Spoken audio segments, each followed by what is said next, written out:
Spring training is almost done, and it looks like we have some big news regarding Ethan Salas, the Padres' top catching prospect, not just this year, but in quite a while.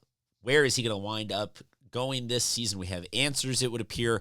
What's going on, everybody? I'm Christian Pedersen, back with another episode of Padres Digest. Thank you very much for tuning in.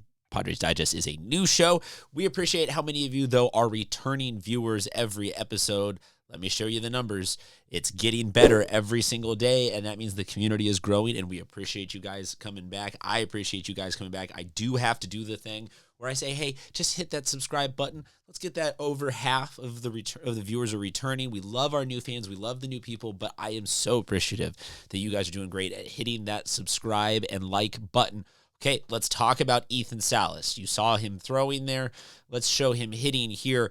He is the Padres' teenage catching prospect whiz, whatever you want to say. He showed up early in spring training in a game against the Dodgers, day 2 of spring training, got this double off the wall. You saw that throw that he made earlier.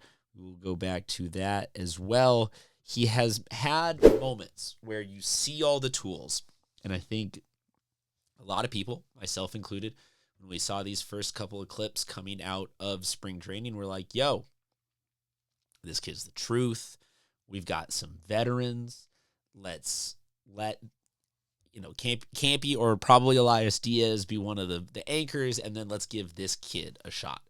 And I say kid because he is young.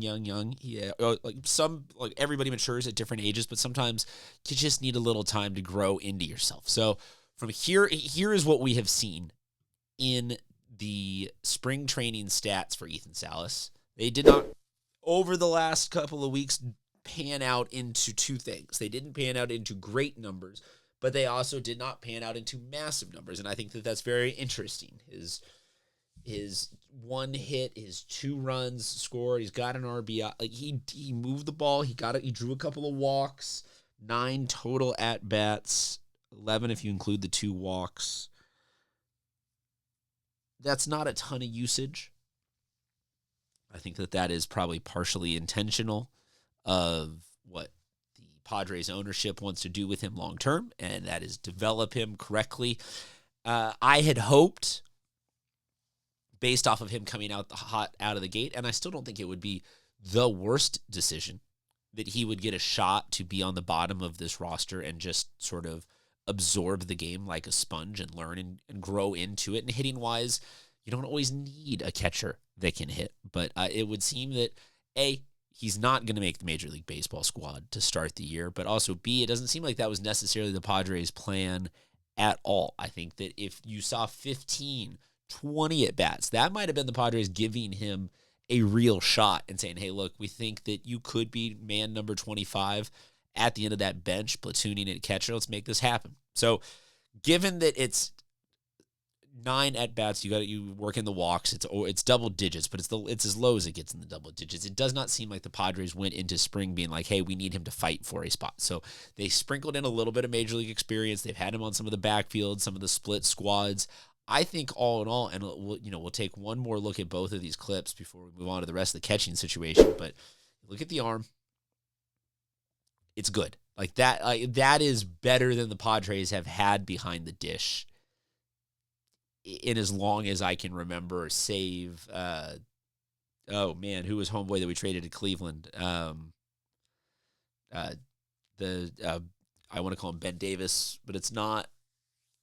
Apologies for blanking on that name, but it's the best arm the Padres have had behind the dish in quite a while. And the hitting wise, I'll take the ability to hit over catching. It's about the dynamic with the pitchers. It's about how well, maybe now, do you know the pitch track system? How well can you just navigate the overall of being a catcher? It's a weird position that